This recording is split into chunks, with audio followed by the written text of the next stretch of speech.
Warahmatullahi wabarakatuh. Di sini saya akan menjelaskan tentang pemisahan fisik abdomen ya, atau juga di sistem pencernaan khususnya.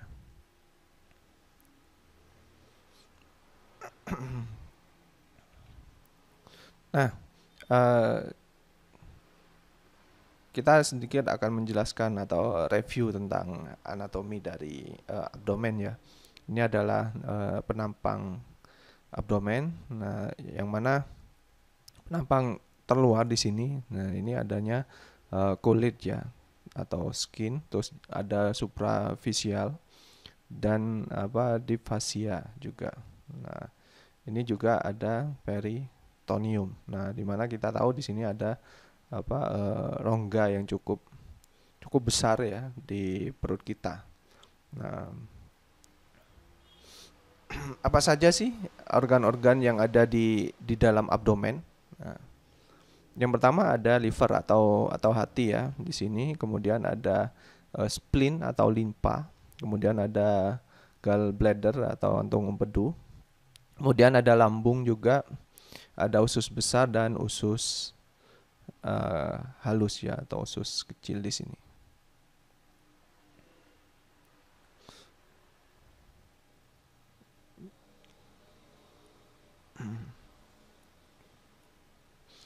Ini adalah anatomi permukaan abdomen. Nah, yang mana kalau tadi itu kan di dalamnya ya. Kalau secara imajiner kita gambarkan ya kurang lebih tempatnya di sekitar sini.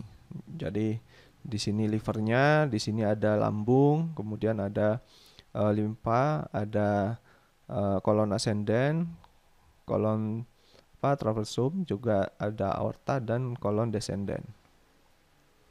Nah, abdomen di sini dibagi menjadi 4 bagian ya. Atau mohon maaf, pembagian abdomen itu ada 2. Yang pertama kuadran atau regio. Kalau kuadran dibagi menjadi 4. Jadi ada 4 kuadran. Jadi urutannya dari kuadran kanan atas, kemudian kuadran kiri atas, kemudian kuadran kanan bawah, dan kuadran kiri bawah. Nah, kuadran kanan bawah dan kuadran kiri bawah. Dan kalau regio di sini ada apa hipokondria kanan, kemudian ada epigastrik dan hipokondria kiri, kemudian ada lumbal kanan, ada umbilikal, ada lumbal kiri, kemudian ada iliaka kanan, kemudian hipogastrik, kemudian ada iliaka kiri. Nah, itu pembagiannya. Pembagian ini adalah secara imajiner untuk mempermudah dari itu tadi, letak dari organ-organ yang sudah saya jelaskan tadi, gitu. Untuk mempermudah apa ya, kita melakukan pemeriksaan fisik. Nanti ketika kita akan melakukan khususnya inspeksi, palpasi, perkusi dan auskultasi. Nah, kita menggunakan kuadran ini untuk mempermudah kita melakukan pemeriksaan fisik. Nah, ini adalah pembagian abdomennya ya. Nah, penjelasannya untuk kuadran kanan atas ada apa saja organ-organ yang ada di dalamnya. Jadi ada esofagus, hati, kantung empedu dan paru-paru. Kuadran kiri atas di sana ada lambung, jantung, paru-paru dan pankreas. Di kuadran kanan bawah jadi ada usus kecil, usus besar, ginjal, kandung kemih, rektum dan juga anus. Kemudian di kuadran bawah ada usus kecil, usus besar dan juga ginjal. Nah, ini. Kalau di regio, regio ini juga sama di regio 1 dan 2. Nah, ini juga kita bisa melakukan pemeriksaan fisik. Di sini ada hati, kemudian ada kantung empedu. Itu. Jadi kalau untuk yang regio kita bisa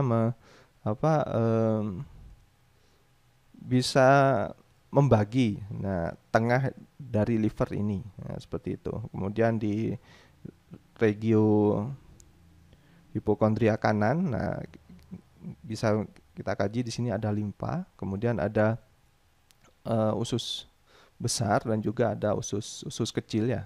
Nah, kemudian ada apendik juga di iliaka kanan.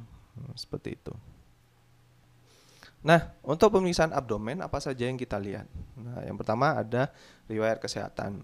Meliputi apa saja? Nah, riwayat kesehatan sekarang dengan apa? Keluhan PQRST dan juga fungsi pencernaan. Kenapa kok PQRST? Nah, biasanya di abdomen ini keluhan yang sering terjadi adalah nyeri. Oleh karena itu ada pengkajian PQRST. Kemudian riwayat kesehatan dahulu, terus riwayat kesehatan keluarga misalkan, dan kondisi sosial ekonominya. Nah, terkait dengan perilaku, makanan juga dan yang sebagainya. Kemudian perkembangan, pola pemeliharaan kesehatan dan pola peranan hubungan atau kekerabatan. Nah, untuk pemeriksaan fisik abdomen apa saja yang perlu dipersiapkan? Yang pertama adalah stetoskop, alogi, ada midline, handscoon, selimut mandi dan juga pelumas. Karena areanya cukup luas ya. Persiapan pasiennya yaitu buka bagian bawah, beri pasien posisi supin ya supaya bisa terbuka dengan jelas. Kemudian 4 langkah urutan pemeriksaan fisik seperti biasa. Yang pertama inspeksi, auskultasi, palpasi dan perkusi ya. Yang pertama inspeksi.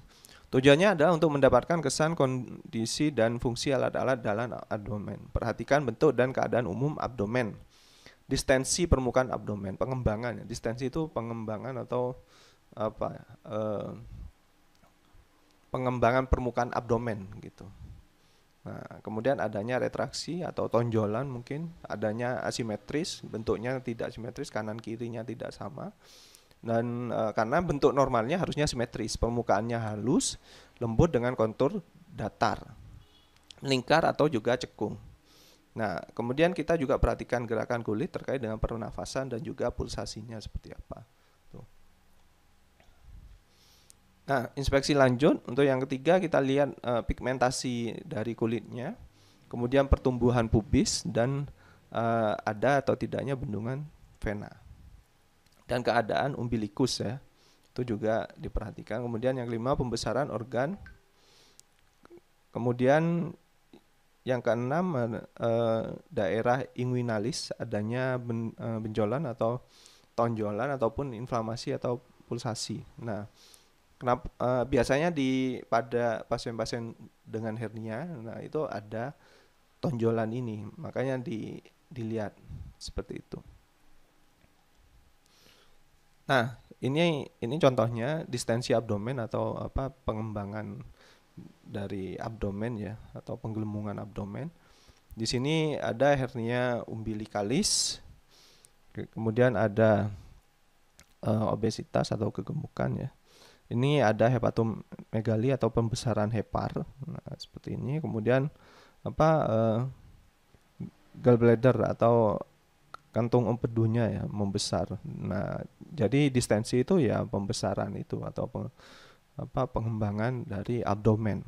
Nah, biasanya terjadi karena 4 hal ini. Kalau obesitas ya berarti karena banyaknya kandungan lemak di dalam perut. Gitu. Kemudian kita juga lanjut melihat adakah kaput medusa ataupun spider nevi ya. Apa itu kaput medusa? Kaput medusa adalah munculnya buncit pembesarnya vena para umbilikal yang terlihat membesar dari umbilikus dan seluruh tubuh untuk bergabung dengan vena sistemik. Nah, gambarnya seperti ini. Kemudian spider nevi adalah kumpulan pembuluh darah kecil yang menyerupai sarang laba-laba terlihat pada permukaan kulit. Biasanya gambar khas kayak gini misalkan kena adanya cedera atau juga adanya gangguan hati. Kemudian kita lakukan auskultasi. Tujuannya untuk mendengarkan gerakan usus atau peristaltik dengan gangguan vaskuler. Yang pertama kita cek bising ususnya atau peristaltik ususnya. Perlintasan udara dan cairan yang dihasilkan oleh peristaltik. Nah, gunakan ya bagian diafragma ya, dari bagian sini ya. Kemudian satu peristaltik terdapat suara. Nah, kayak yang sebelum ada suara klik ya atau ser kayak gitu. Sebelum adanya gargle ya atau yang kita sering dengar kerucuk-kerucuk. Nah, biasanya kan juga ada yang ser yang seperti itu. Nah, itu terdapat seperti itu enggak gitu. Normalnya 5 sampai 35 kali per menit gitu. Auskultasinya bisa di 4 kuadran tersebut. Karena kan yang ingin kita lihat seluruh organ. Hasilnya kalau misalkan normal, hipoaktif atau kita hasilnya seperti apa? Normalkah atau hipoaktif atau hiperaktif atau malah tidak terdengar? Seperti itu. Nah, ini adalah auskultasi lanjut untuk bunyi vaskulernya. Jadi kita bisa gunakan Bell stetoskopnya di titik-titik ini. Bisa di titik aorta, renal artery, iliac artery ataupun femoral artery gitu. Normalnya tidak ada bunyi vaskuler di aorta atau arteri femoral ya. Kemudian kita lakukan perkusi atau kita mengetuk ya untuk mengetahui letak dari organ-organnya. Nah, ada bunyi yang harus kita dengarkan. Jadi normalnya ya timpani. Jadi tidak peka ya, tidak ada massa atau organ gitu. Kalau timpani ya berarti isi udara. Kalau peka ya berarti ada massa atau organ yang padat gitu. Untuk hepar ya kita perkusi hepar kurang hati perubahan dari timpani ke peka gitu. Kemudian tepi atas ditemukan dengan memperkusi ke bawah dari klavikula sepanjang rongga interkostal di garis midclavikular. Pada saat ini catatan adanya perubahan dari resonan sonor ke peka. Gitu. Tepi atas hati biasanya ditemukan pada rongga iga ke-5, ke-6, dan ke-7. Jarak antar tepi atas dan tepi bawah harus 6 sampai 12 cm di garis midclavicula kanan. Nah, biasanya kalau ada pembesaran hati itu terjadi karena pembesaran hati atau hepatomegali ya, biasa bahasa ilmiahnya, yaitu terjadi karena adanya sirosis, kanker ataupun adanya hepatitis. Nah, itu adalah penyakit-penyakit yang bisa menyebabkan pembesaran hati. Kemudian kita lakukan palpasi ya untuk mendeteksi area-area nyeri tekan pada abdomen dan mencatat kualitas distensi abdomen atau massa serta untuk mendeteksi organ-organ spesifik seperti hati. Palpasi ringan dan dalam. Nah, seperti ini. Jadi kita tekan ya dan kita cek ada massa atau tidak. Nah, itu.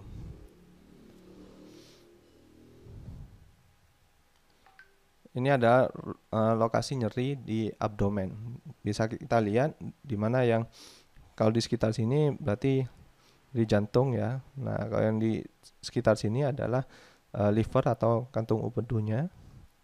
Nah, terus juga di sekitar sini bisa jadi karena ginjalnya. Nah, bisa jadi karena pelvic organnya juga. Nah, yang di sekitar sini. Tuh. Ini palpasi hepar ya. Kita bisa lakukan palpasi ringan dan palpasi dalam. Nah, seperti ini. Ini untuk palpasi limpa, spleen. Nah, ini juga ada yang dinamakan pemeriksaan shifting dullness ya, yang mana untuk memastikan memang di dalam perut itu ada cairan atau tidak. Nah, itu dinamakan shifting dullness. Seperti ada di gambar ini.